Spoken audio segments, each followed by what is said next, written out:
హల్లెలూయా. అభిషేక స్వరం అనే ఈ మా కార్యక్రమానికి మరొకసారి మిమ్మల్ని అందరినీ ప్రేమపూర్వకంగా ఆహ్వానిస్తున్నా. ప్రభునందు ప్రియులారా, మీరందరూ బాగున్నారా? దేవుని కృప మీపై ఉంది. ఆయన హస్తం మీ కొరకే చాపబడి ఉంది.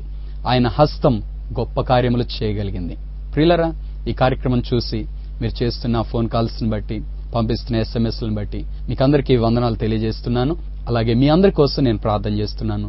దేవుడు నిశ్చయంగా మీ జీవితంలో గొప్ప కార్యాలు చేయబోతున్నాడు. ప్రియులారా, అడుగుడి మీకు ఇవ్వబడును అని చెప్పిన దేవుడు మనం ఏం అడిగితే అది ఇచ్చే దేవుడు అయి ఉన్నాడు.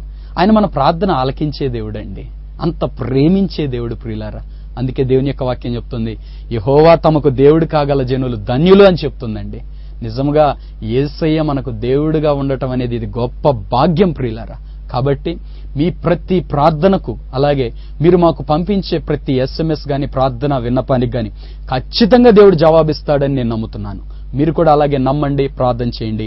ఆ కార్యాలు మనం చూసి దేవుని నామాన్ని మహిమపరచుదాం. ప్రియులారా, ఈరోజు మన ధ్యానము కొరకు నేను ఎన్నుకున్న దేవుని యొక్క వాక్య భాగం మార్కు సువార్త 10వ అధ్యాయం 17వ వచనం నుండి 22వ వచనం వరకు చదువుకుందాం.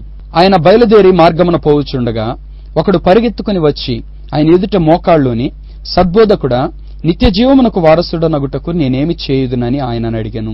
యేసు, నన్ను సత్పురుషుడని ఎలా చెప్పుచున్నావు? దేవుడొక్కడే గాని మరి ఎవడునూ సత్పురుషుడు కాడు. నరహత్య చేయవద్దు, వ్యభిచరింపవద్దు, దొంగిలవద్దు, అబద్ధ సాక్ష్యం పలకవద్దు, మోసపుచ్చవద్దు, నీ తల్లిదండ్రులను సన్మానింపుము అనే ఆజ్ఞలు నీకు తెలియను గదా అని అతనితో చెప్పాను. అందుకతడు, బోధకుడా, బాల్యము నుండి ఇవన్నీ అనుసరించుచునే ఉంటేనని చెప్పాను.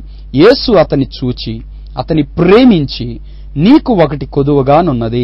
నీవు వెళ్లి నీకు కలిగినవన్నీ అమ్మి బేదలకిమ్ము, పరలోకమందు నీకు ధనము కలుగును. నీవు వచ్చి నన్ను వెంబడించుమని చెప్పెను. అతడు మిగుల ఆస్తి గలవాడు గనుక ఆ మాటకు ముఖము చిన్నబుచ్చుకొని దుఃఖపడుచు వెళ్లిపోయెను. ప్రభునందు ప్రియులారా, యేసుక్రీస్తు ప్రభు శరీరధారిగా జీవించే దినాల్లో ఒకరోజు ఒక యవనస్తుడు యేసయ్య యొద్దకు వచ్చాడు. సంతోషంతో వచ్చాడు. ఎందుకంటే నాకు నిత్య జీవం కావాలి, యేసయ్య నిత్య జీవాన్ని గురించి మాట్లాడుతున్నాడు కాబట్టి ఈయన ఖచ్చితంగా ఒక దారి చూపిస్తాడు అని సంతోషంతో వచ్చాడు. ఆ సంతోషంతో యేసయ్య దగ్గరకు వచ్చి మోకాళ్ళుని అంత వినయ భయభక్తులతో ఆయన దగ్గర ఆయన అడుగుతున్నాడు, బోధకుడా, నిత్య జీవమునకు వారసునవ్వాలంటే నేనేం చేయాలి అని అడిగాడు. అప్పుడు యేసయ్య మామూలుగా మాట్లాడుతూ చెప్పాడు, ఆజ్ఞలు ఉన్నాయి కదా, 10 ఆజ్ఞలు, అవన్నీ పాటించు అని యేసయ్య చెప్పాడు. అయితే యవనస్తుడు చెప్పిన మాట ఏంటి అంటే, బోధకుడా, ఇవన్నీ నా బాల్యకాలం నుంచి నేను అనుసరిస్తున్నాను అని చెప్పాడు. ప్రియులారా, ఆ వ్యక్తి జీవితంలో ఆ మాట చెప్పినప్పుడు యేసయ్య ఆ వ్యక్తి జీవితాన్ని చూశాడు. అవును ప్రియులారా, యేసయ్య సమస్తము ఎరిగిన దేవుడు కదండి. ఈయనొచ్చి మోకాళ్ళూనాడు. ఈయనను చూడగానే ఈయన చెప్పిన ఆ మాట విని ఆ వ్యక్తి జీవితాన్ని చూశాడు. బాల్యం నుంచి ఈయన దేవుని యొక్క ఆజ్ఞలు అనుసరిస్తున్న వ్యక్తియే. కాబట్టి యేసయ్య అతన్ని చూచి అతన్ని ప్రేమించి అనే మాట రాయబడి ఉంటదండి. అవును ప్రియులారా, దేవుని యొక్క వాక్యానికి లోబడే ప్రతి వ్యక్తిని యేసయ్య ఎంతో ప్రేమించే దేవుడై ఉన్నాడు. దేవుడు నిన్ను ప్రేమించాలని నువ్వు కోరుకుంటే, దేవుడు నీకు దగ్గరగా ఉండాలని నువ్వు కోరుకుంటే, నువ్వు చేసిన ప్రతి ప్రార్థనకు జవాబు రావాలి అని నువ్వు కోరుకుంటే, దేవుని యొక్క వాక్యానికి లోబడే హృదయం, అనుసరించే హృదయం నీ జీవితంలో ఉండాలి. ఈ యవనస్తుడు అలాగూ అన్నిటికీ లోబడి అనుసరిస్తూ ఉన్నాడు. ప్రియులారా, యేసయ్య అతన్ని చూసి అతన్ని ప్రేమించి అతనితో ఒక మాట చెప్పాడు, నువ్వు చక్కగా ఇవన్నీ గైకొంటున్నావు, కానీ నీకు ఒకటి కొదువగా ఉన్నది అని యేసయ్య చెప్పాడు. ప్రియులారా, నీకు ఒకటి కొదువగా ఉన్నది. ఏమి కొదువుగా ఉన్నది అని ఆ వ్యక్తి అడగక మునిపే యేసయ్య చెప్తున్నాడు, నీకు ఒకటి కొదువుగా ఉంది. అదేంటో తెలుసా? నీకు ఈ లోకంలో ధనం ఉంది, గాని నీకు పరలోకంలో అయితే ధనం ఏమీ లేదు. నువ్వు ధనవంతుడు ఈ లోకంలో, కాబట్టి నీ ఈ లోకంలో ఉన్న ధనాన్ని దేవుని రాజ్యంలో ధనము సంపాదించుకోవటానికి వాడుకో అని యేసయ్య మాట్లాడటం ప్రారంభించాడు. ప్రియులారా, నీకు ఒకటి కొదువుగా ఉన్నది అని యేసయ్య ఇక్కడ ఈ వ్యక్తితో మాట్లాడుతూ చెబుతున్న మాట ఏంటి అంటే, ఏమిటి ఆ కొదువ అంటే, పరలోక రాజ్యంలో ధనం లేదండి. ఈ లోకంలో ధనవంతుడే, కానీ పరలోక రాజ్యంలో అతి భేదవాడిగా ఉన్నాడేమో. పరలోక రాజ్యంలో తన ధనాన్ని కూర్చుకోవటానికి ఈ వ్యక్తి ఏమీ చేయలేదేమో ప్రియులారా. అప్పుడు యేసయ్య వెంటనే దానికి పరిష్కార మార్గాన్ని కూడా యేసయ్య మాట్లాడటం ప్రారంభించాడు. అదేంటంటే, నీ ఆస్తిని అమ్మేసి నువ్వు బేదలకు ఇచ్చేయి అని యేసయ్య మాట్లాడాడు. ప్రియులారా, బేదలకే ఎందుకు ఇమ్మన్నాడు యేసయ్య అంటే ఈ వ్యక్తి చేతిలో నిండా ధనం ఉంది, ఎంత కావాలంటే అంత ఉంది. ఈ వ్యక్తి కళ్ళ ఎదురుగా పేదవాళ్ళుగా ఎంతో మంది బాధపడుతున్నారు. తినటానికి లేక, వస్త్రాలు కట్టుకోలేక, ఉండటానికి సరైన నివాసం లేక ఎంతో మంది బాధపడుతూ ఉన్నారు. ఇప్పుడు ఈ వ్యక్తిలో ధనం ఉంది. ఈ వ్యక్తి చేయవలసిన పని ఏంటంటే వారికి ఏదైనా సహాయం చేయాలి. అయితే సాధారణంగా మనం చూసేది ఏంటంటే ఎవరిది వారే భద్రపరుచుకుంటూ ఇంకా పెంచుకోవటానికి ప్రయత్నం చేస్తూ ఉంటారు. ఎదుటి వ్యక్తికి ఏదైనా సహాయం చేద్దామనే మనసు చాలా మందిలో కనిపించదు. ఇక్కడ యేసయ్య ఈ వ్యక్తిని చూసి హెచ్చరిస్తూ చెప్తున్న మాట, ఆ వాక్యం నేను ధ్యానించినప్పుడు నాకు వెంటనే పరిశుద్ధాత్మదేవుడు పరలోక దర్శనాన్ని నా ముందుకు తీసుకొచ్చాడు.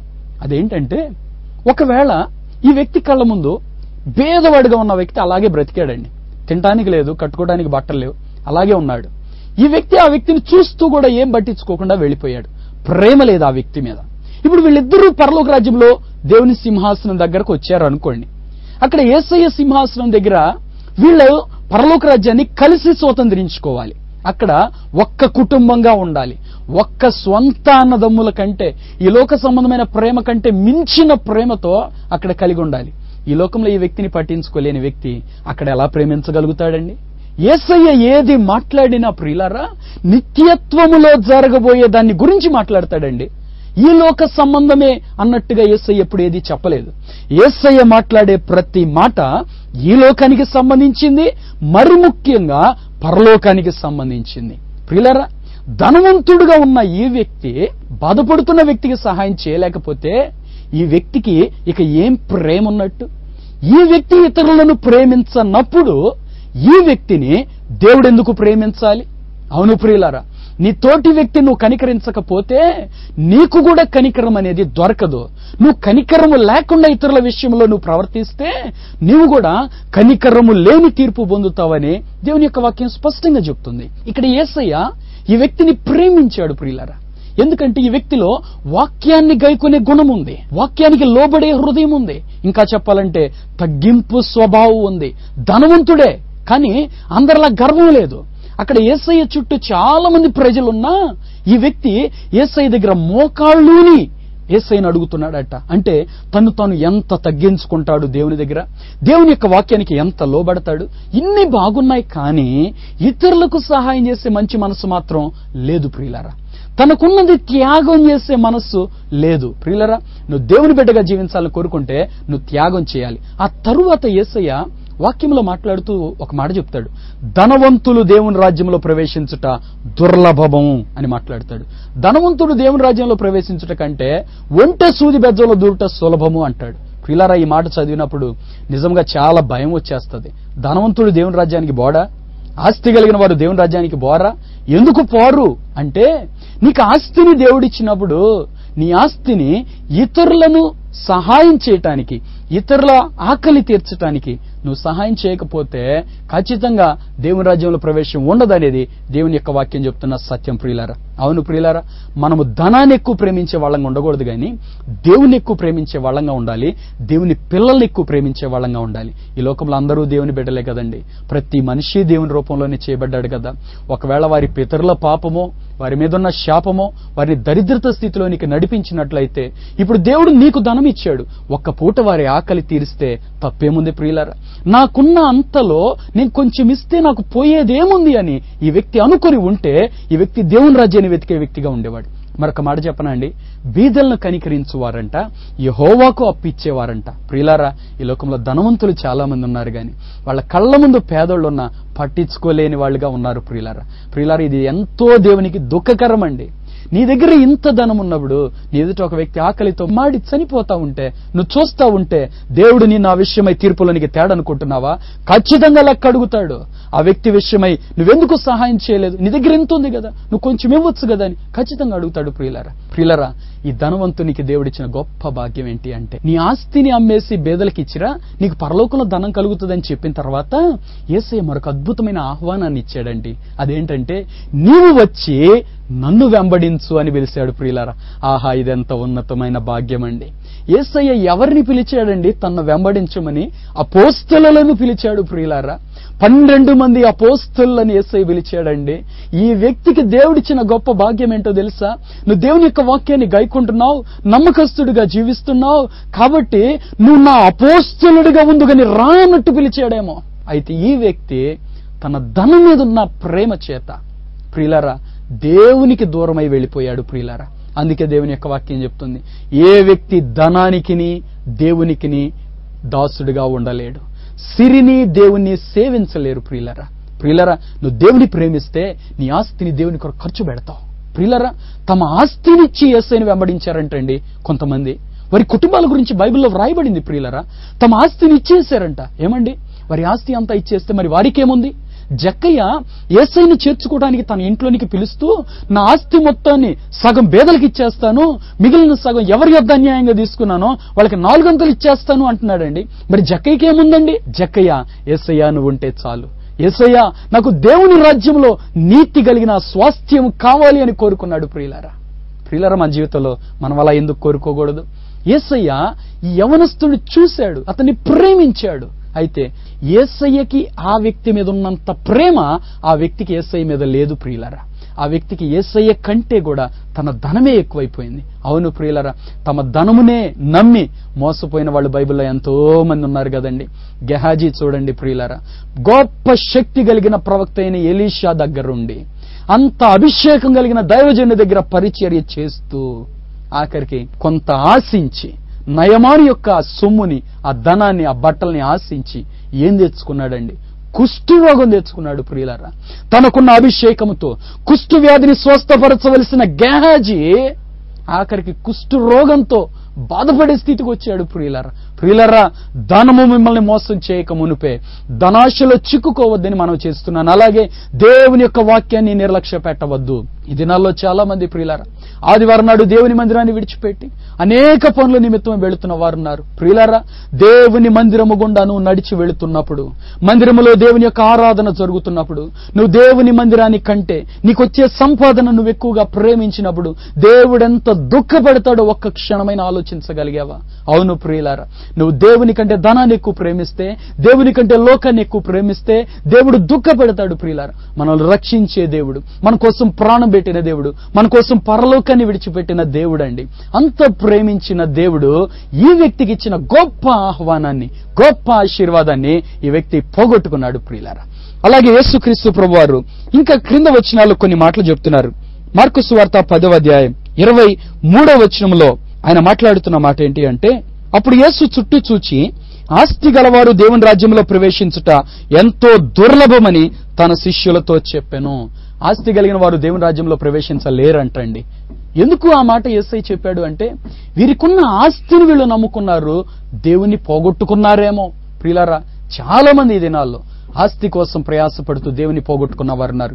మోషే గురించి బైబిల్లో చక్కని మాట ఏమని రాయబడుతుందంటే, ఫరో కుమార్తె కుమారుడని అనిపించుకోవడానికి ఇష్టపడలేదంట, రాజుగా పరిపాలించే తదుపరి ఉన్న గొప్ప భాగ్యాన్ని కోరుకోలేదంటండి.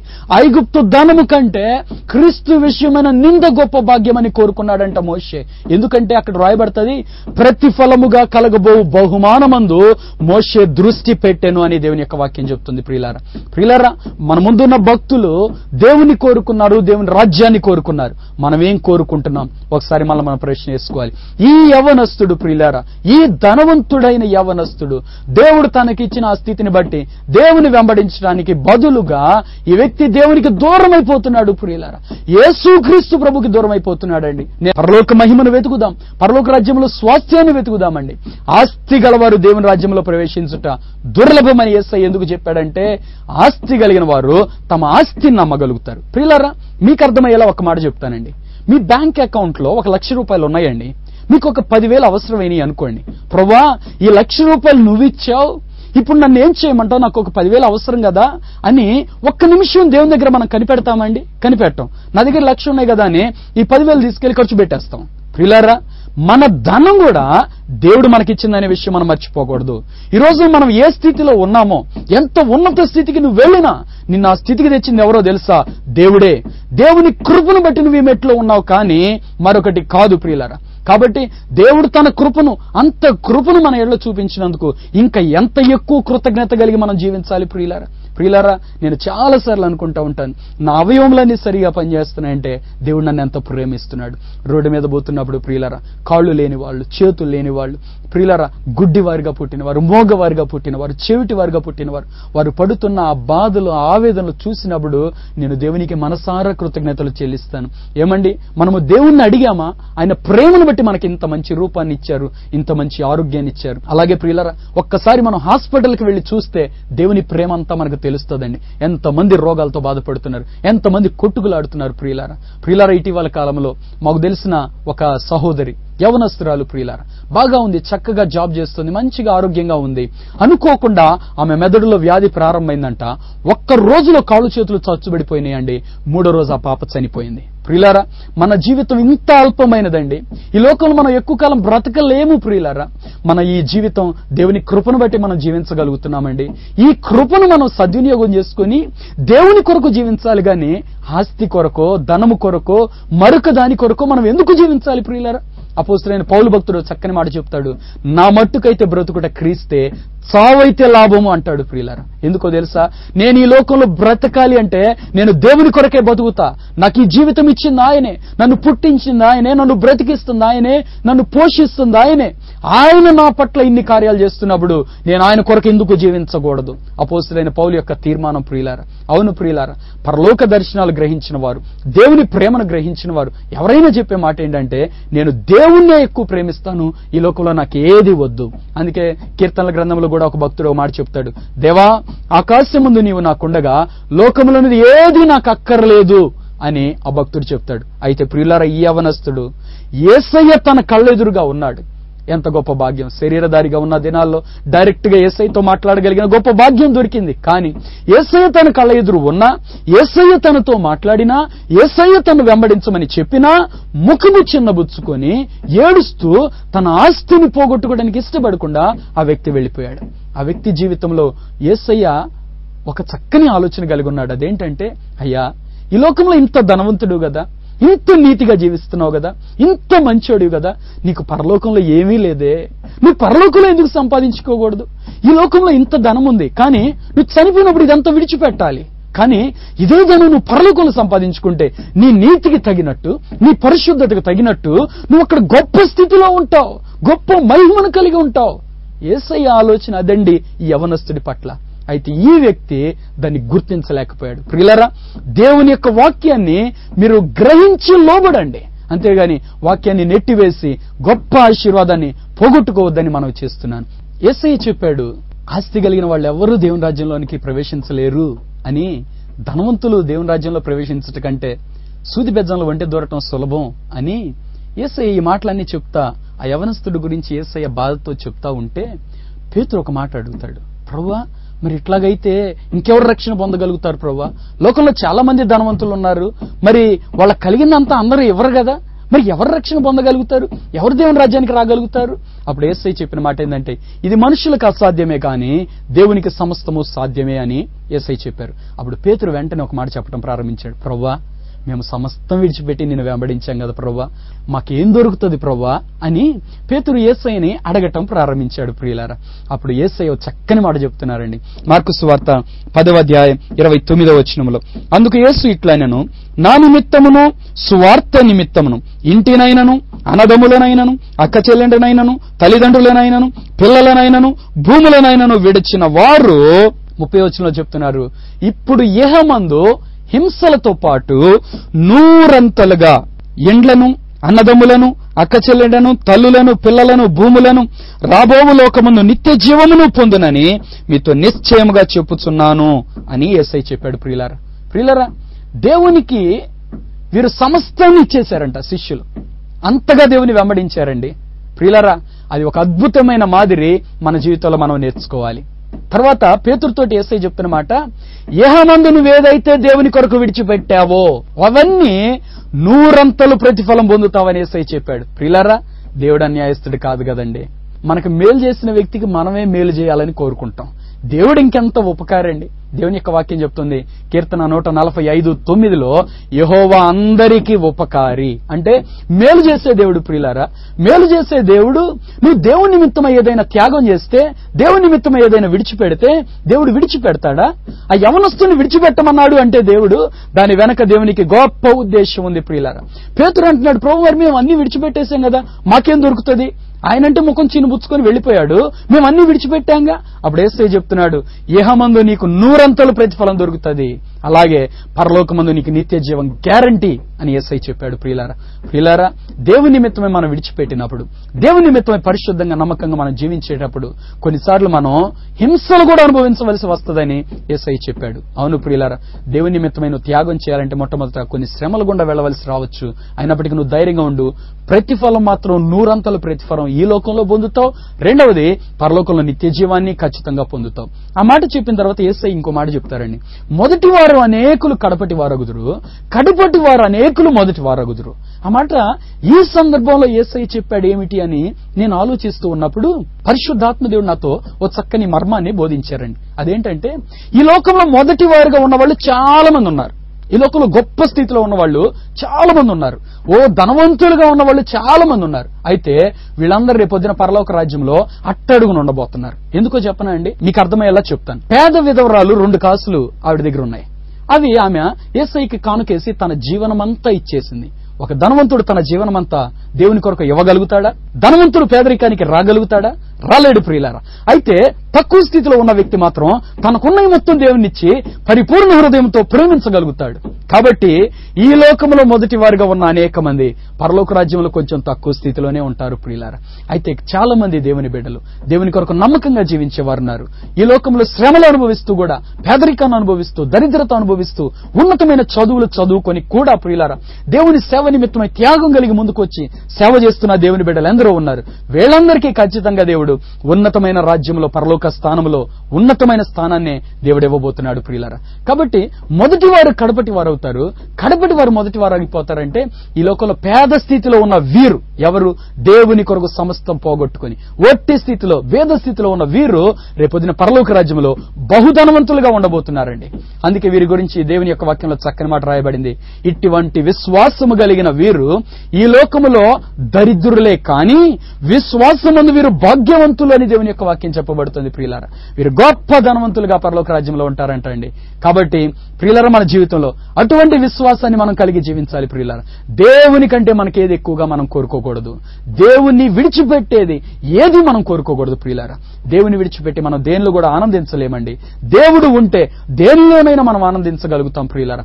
కరువులో సమృద్ధి కలగజేయవాడు ఆయన, కొంచెముగా ఉన్నదాన్ని విస్తారమైనదిగా ఆశీర్వదించేవాడు ఆయన. ప్రియులారా, దేవుడు మనకు తోడుంటే అన్నీ కలిగిన వారమే. దేవుడు లేకపోతే మనం ఏమీ లేనివారు. ప్రియులారా, ఒకరోజు నేను దేవుని సన్నిధిలో ప్రార్థన చేస్తూ ఉన్నప్పుడు, దేవుడు నిష్ఫలులైపోతున్న వ్యక్తుల గురించి నేను ప్రార్థన చేస్తున్నప్పుడు దేవుడు నాతో ఒక మాట చెప్పాడు. నువ్వు సున్నా, నేను ఒట్టివాడిని, నేను ఎందుకు పనికిరానని నువ్వు అనుకుంటున్నావు కదా, నువ్వు సున్నానే, కానీ ఎప్పుడైతే నేను నీ ప్రక్కనొచ్చి నిలవబడతానో నీ ప్రక్కన 1 అనే అంకె చేరతది. అప్పుడు 0 పక్కన 1 వస్తే అది 10 అయింది. నువ్వు అనుకుంటున్నావు నేను 1 కూడా కాలేదు, కనీసం 2 కూడా కాలేదని. దేవుడు అంటాడు, నిన్ను 1, 2 కాదు, నిన్ను 10 చేస్తాను అని దేవుడు చెప్తాడు. అవును ప్రియులారా, దేవుడు మన జీవితంలో ఉంటే అంత ఉన్నతమైన రీతిలో మనం దీవించబడతాం. అనేక మంది జీవితాల్లో ప్రియులారా లేమిడి ఎదుర్కోవటానికి, దరిద్రత ఎదుర్కోవటానికి, శాపకరముగా రోగాలు, బాధలు, ఇబ్బందులు, కష్టాలు ఎదుర్కోవడానికి కారణం ఏంటంటే యేసయ్య లేని జీవితం అండి. యేసయ్య ఈ లోకానికి వెలుగై ఉన్నాడు ప్రియులారా. ఆ వెలుగుంటే అంతా తేటగా ఉంటది. వెలుగు లేకపోతే ఉండేది చీకటే కదండి. చీకట్లో అన్ని భయము, బాధలే కదా ప్రియులారా. కాబట్టి మన జీవితంలో దేవుని విడిచిపెట్టి దేన్ని మనం కోరుకోవద్దు ప్రియులారా. ఆ యవనస్తుడు గొప్ప భాగ్యాన్ని పోగొట్టుకున్నాడు. ఈ కార్యక్రమం చూస్తున్న మిమ్మల్ని అందరినీ నేను బ్రతిమలాడి చెప్తున్నాను, దేవుని సన్నిధికి పొరపాటును కూడా దూరం అవ్వద్దు. దేని కొరకు కూడా దేవుని రాజ్యాన్ని నువ్వు దూరం చేసుకోవద్దు. దేవుని రాజ్యం ఎంతో ఉన్నతమైంది. దేవుడే మన కొరకు తన ప్రాణాన్ని ఇచ్చి సంపాదించింది ప్రియులారా. అది తన రక్తం ఇచ్చి సంపాదించింది. మనం నిరంతరము దేవునితో ఉండాలని, ఆయన పరలోక రాజ్యం మహిమను విడిచిపెట్టి మన కోసం ఈ ఈ లోకం వచ్చాడు. ఇప్పుడు మనం దేవుని కొరకు దేన్నైనా పోగొట్టుకునే వారంగా మనం ఉండాలి, కానీ దేని కొరకు దేవుని పోగొట్టుకునే వారంగా మనం ఉండద్దు ప్రియులారా. ఈ కడవరి కాలంలో ముఖ్యంగా ప్రియులారా మన ఆత్మీయ జీవితాన్ని కాపాడుకుందాం. యేసయ్య చెప్పాడు, ఇదిగో నేను త్వరగా వచ్చుతున్నానని చెప్పాడు. ఆయన రాకడ సమీపిస్తున్న ఈ దినాల్లో ప్రియులారా మరి ముఖ్యంగా జాగ్రత్త కలిగి, విశ్వాసం కలిగి, పట్టుదలతో, పరిశుద్ధతతో దేవుని కొరకు నమ్మకంగా జీవిద్దాం. దేవుడు మనల్ని ఎంతో ప్రేమిస్తున్నాడు. మనము కూడా పరిపూర్ణ హృదయముతో దేవుని ప్రేమిద్దాం, దేవునితో ఉందామండి. ఈ యవనస్తుడు యేసయ్య దగ్గరగా వచ్చాడు, యేసయ్యతో మాట్లాడాడు, యేసయ్య ఈ వ్యక్తితో మాట్లాడాడు. ఇంత ఉన్నతమైన అనుభవం ఉంది, కానీ మొత్తం పోగొట్టుకుని ఆఖరికి ఒట్టివాడిగా మిగిలిపోయాడు ప్రియులారా. అక్కడి నుంచి వెళ్లిపోయిన వాడిగా మిగిలిపోయాడు ప్రియులారా. మన జీవితంలో మనం ఏ స్థానంలో ఉన్నాం ఒకసారి మనం పరిశీలించుకుందాం. దేవుని యొక్క వాక్యము దగ్గర మనం ఏ స్థానంలో ఉన్నాం? వాక్యం మనకు వినబడుతోంది, దేవుడు మనతో మాట్లాడుతున్నాడు, మనం హెచ్చరిస్తున్నాడు, మనం సరిదిద్దుతున్నాడు. మనం ఎంతవరకు లోబడగలుగుతున్నాం? ఈ యవనస్తుళ్ళు అమ్మకం చిన్నబుచ్చుకొని వెళ్లిపోయే వారంగా ఉంటున్నామా, లేక లోబడి మన జీవితాలు సరిదిద్దుకొని దేవునికి పరిపూర్ణ హృదయంతో మనం సమర్పించుకునే వారంగా ఉంటున్నామా? ఇప్పుడే మనం సరి చేసుకుందాం ప్రియులారా.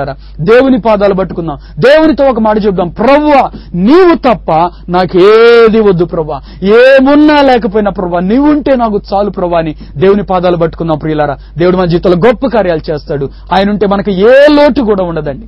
ఒక్క నిమిషం ఇప్పుడే దేవుని పాదాలు పట్టుకుని ప్రార్థన చేద్దామా? ప్రేమ కలిగిన మా తండ్రి, కృప కలిగిన మా ప్రభువా నీకు వందనాలు, స్తోత్రాలు నాయనా. అయ్యా నీవు మాకుంటే చాలు ప్రభువా, నీవు లేకపోతే మేము ఎండిపోతాం నాయన. అయ్యా నీవుంటే చాలు ప్రభువా, నీవుంటే మాకేది తక్కువ కాదు నాయన. అయ్యా నీవు లేక మా జీవితాలు ఎండిపోయినాయి ప్రభువా, నీవు లేక మా జీవితాలు మోడు బారిపోయినాయి ప్రభువా. అయ్యా ఇప్పటికే మేము నీకు చాలా దూరమైన స్థితిలోనికి వచ్చేసామయ్యా. ఇప్పుడే మీరు మాతో మాట్లాడినందుకు స్తోత్రాలు ప్రభువా. మేము ఇంకా ముందుకు వచ్చి తండ్రి అయ్యా నీలో నిలచి ఫలించే కృప దయచేయమని ప్రార్థన చేస్తున్నా. ఈ కార్యక్రమం చూస్తున్న ప్రతి బిడ్డను దర్శించయ్యా. ఎవరెవరైతే నీకు దూరం అయిపోతున్నారో ప్రభువా, వారందరూ నిత్య నరకాగ్నికి వెళ్లిపోతున్నారని గ్రహింపు దయచేయండి. అయ్యో అది ఆరని అగ్నిగుండమనే భయము దయచేయండి ప్రభువా. అయ్యా నీకు సమీపంగా ఉండి నీతో ఉండి దేవుని రాజ్యం చేరడానికి కృప దయచేయండి ప్రభువా. ఈ కార్యక్రమం చూస్తున్న మా ప్రియులు ఎవరు కూడా ప్రభువా నిన్ను విడిచిపెట్టి వెళ్లొద్దు నాయన. ఇహ లోకాన్ని నమ్మి మోసపోవద్దు ప్రభువా. మా ప్రియులందరి జీవితాలని గొప్ప కార్యాలు జరిగించమని ప్రార్థన చేస్తున్నాను తండ్రి. అయ్యా ఈ బిడ్డలందరి ఆత్మలు రక్షించండి అయ్యా. ఏ స్థితిలో పడిపోయారో ఇప్పుడే సరి చేసుకుని తిరిగి లేవనెత్తబడ్డానికి కృప దయచేయండి తండ్రి. అయ్యా నీకు స్తోత్రాలు తండ్రి. అయ్యా మా ప్రియులను దర్శించండి ప్రభువా, నీ మహిమ చేత తాకండి ప్రభువా. వారి ఆత్మీయ జీవితాలు తిరిగి బలపరచండి నాయన. మీరు రేపండి ప్రభువా, విశ్వాసమందు బలవంతులుగా చేయండి, నిరీక్షణ కలిగిన వారుగా చేయండి, నిన్ను ప్రేమించే వారుగా చేయండి ప్రభువా. నీ కొరకు ఏదైనా చేయగలిగిన సమర్పణ మా ప్రియులకు దయచేయండి తండ్రి. నీవు లేకపోతే మేము ఒట్టివారం అయిపోతామయ్యా. మా ప్రియులందరి జీవితాల్లో మీరు నిలబడండి, మమ్మల్ని 10 అనే ఉన్నతమైన స్థానానికి లేవనెత్తండి ప్రభువా. ఎవరెవరైతే కుమిలిపోతున్నారు ప్రభువా, ఒంటరితనముతో బాధపడుతున్నారు ప్రభువా, వారికి మీరు తోడుండండి అయ్యా నా తండ్రి. ముదిమి వచ్చు వరకు ఎత్తుకొని వాడని నేనని చెప్పావు తండ్రి. అయ్యా తల్లిదండ్రుల చేత విడువబడిన వారు, బిడ్డల చేత విడువబడిన వారిని జ్ఞాపకం చేసుకోండి, వారిని మీరు దర్శించండి ప్రభువా. బంధువుల చేత విడువబడిన వారిని జ్ఞాపకం చేసుకోండి. నాకెవ్వరూ లేరని ఒంటరితనంతో కుమిలిపోతున్న వారిని జ్ఞాపకం చేసుకోండి అయ్యా. వారికి మీరు తోడై నిలబడమని ప్రార్థన చేస్తున్నాను. నన్ను అర్థం చేసుకునే వారు లేరని ప్రభువా. ఎవరైతే మానసికంగా కృంగిపోయి ఏడుస్తున్నారో నాయన, వారి జీవితంలో మీరు తోడుగా నిలబడమని ప్రార్థన చేస్తున్నాను. మీరు వారిని ఆదరించండి, బలపరచండి ప్రభువా. ఇప్పుడే ఆదరణ అభిషేకం నేను యేసునామములో విడుదల చేస్తున్నాను. ఒక్కొక్కరిని మీరు ముట్టండి ప్రభువా. వారు నీకు సమీపస్తులుగా వచ్చి బలపరచబడి ధైర్యం పొంది శక్తిని పొంది నీలో ఫలించే వారిగా చేయండి. నిషేధించబడిన రాయి మూలకు తలరాయిగా చేస్తానన్నావుగా ప్రభువా. మా ప్రియులందరూ మీరు అలాగూ చేయండి. నీవు పైవాడవుగా ఉండు అన్నావు కదా ప్రభువా. అయ్యా నీ తల ఎత్తుతానన్నావు కదా ప్రభువా. నా తండ్రి మా ప్రియులందరూ మీరు అలాగా ఆశీర్వదించమని ప్రార్థన చేస్తున్నాను. వారి జీవితంలో ఉన్న ప్రతి లోటును తొలగించండి ప్రభువా. నీ గొప్ప కార్యాలు వీరి జీవితాలు చేసి నీ మేలుల చేత నీ తృప్తి పరచండి. ఆశ్చర్యక్రియలు అద్భుత కార్యాలు చేయమని యేసయ్య శక్తి కలిగిన నామములో స్తుతించి ప్రార్థిస్తున్నాము తండ్రి. ఆమేన్, ఆమేన్. ప్రియులారా మనం దేవునికి దూరంగా ఉండొద్దు ప్రియులారా. ఈ కార్యక్రమం చూస్తుండగా మీలో అనేక మంది దేవునికి దూరం అయిపోయారని పరిశుద్ధాత్మ దేవుడు దుఃఖపట్టు నేను చూశానండి. ప్రియులారా దూరమైన నీ కొరకు ఆ తండ్రి హస్తం చాపి ఉన్నాడు. లోబడనోళ్ళ నీ వైపు దినమెల్లా ఆయన చేతులు చాపబడ్డాయి. ఇప్పుడే ఆ తండ్రి హస్తాల్లోకి రండి, ఆయన హత్తుకోండి. ఆయన మీ జీవితాన్ని ఉన్నతమైన రీతిలో ఆశీర్వదిస్తాడు. ప్రియులారా, ఆ దేవునికి మీరు దూరంగా వెళ్ళొద్దండి. దేవునికి దూరం అయిపోతే నిత్య నరకాగ్నికి వెళ్ళిపోతాం. ప్రియులారా, మీరు వెళ్ళొద్దండి. కాబట్టి ఇప్పుడే దేవుని చేరండి. దేవుడు మిమ్మల్ని ఎత్తుకుంటాడు, ఉన్నతమైన రీతిలో దీవిస్తాడు. అట్టి కృప దేవుడు మీకు అందరికీ అనుగ్రహించును గాక. ఆమేన్.